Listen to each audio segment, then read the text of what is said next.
El generador de Van der Graaf consta de una esfera hueca donde se acumula la carga transportada por una banda, ya que cuando se introduce un conductor cargado dentro de otro hueco y se ponen en contacto, toda la carga del primero pasa al segundo.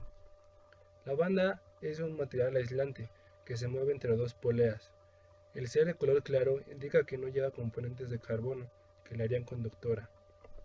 La columna aislante sirve de apoyo y es necesaria para soportar el montaje. Hay dos rodillos de diferentes materiales, el superior que gira libre arrastrado por la correa y el inferior movido por un motor conectado a su eje. También dos peines que están hechos de hilos conductores muy finos están situados a la altura del eje de las poleas. Las puntas de los peines están muy próximas pero no tocan la banda. Los peines cumplen con la función de ionizar el aire. El inferior está conectado a tierra y el superior al interior de la esfera. Para funcionar el motor va a hacer girar el rodillo de la parte inferior que al entrar en contacto con la banda va a producir una separación de cargas. Tanto el rodillo como la banda van a adquirir las mismas cargas pero de signo opuesto. El rodillo induce cargas de distinto signo en el peine metálico inferior. El intenso campo eléctrico que se forma entre esos dos elementos ioniza el aire que lo rodea. La carga del peine no abandona el metal, pero se forma un plasma conductor debido al fuerte campo eléctrico creado, que hace que finalmente esas cargas se repelan. Es entonces cuando se va a formar un puente conductor para el movimiento de las cargas. El rodillo va a traer las cargas negativas, pero la banda va a atrapar muchas de ellas al pasar por la misma. En el rodillo de la densidad de carga va a ser mayor que en la correa, ya que por esta última se va a extender por una mayor superficie. Además, la carga del rodillo va a ser muy intensa, ya que dicha carga va a acumularse en dicha zona.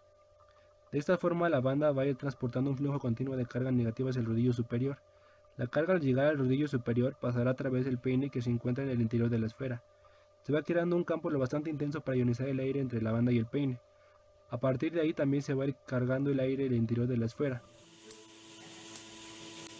Para observar el funcionamiento del generador de Van der Graaf, se puede realizar el experimento de descarga de chispas o rayos.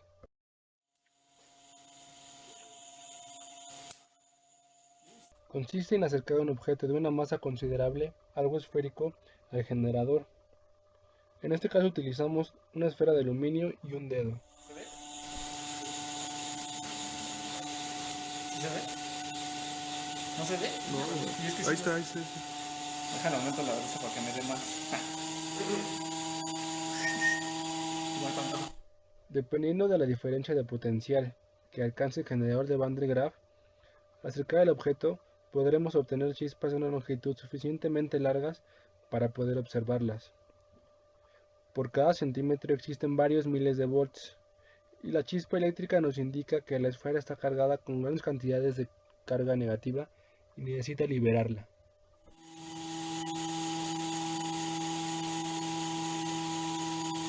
Ahí se ve, ¿no? Sí, se ve. Al realizar el experimento hay que tener en cuenta que la humedad del ambiente influye y que conviene realizarlo en un lugar oscuro. ¿No se ve? Sí. Sí, sí se ve. Ay, sí se vio.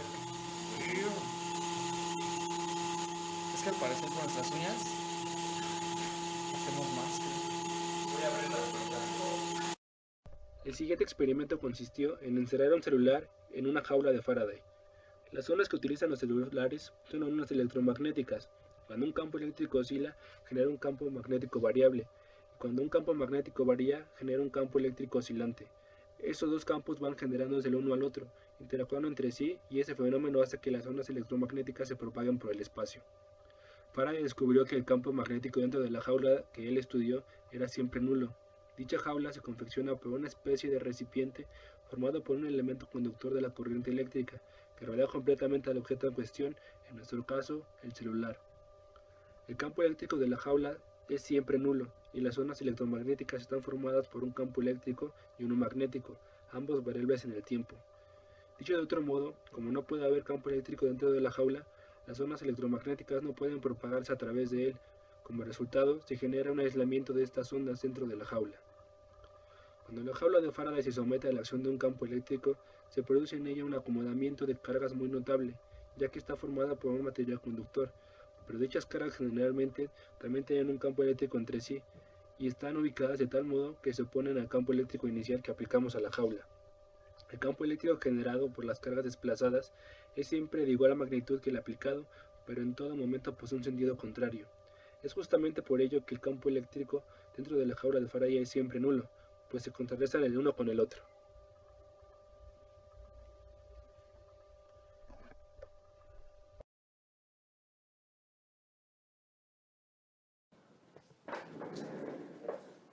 Bueno, ahora vamos a ver la parte de los cálculos en donde analizaremos lo que es el efecto corona.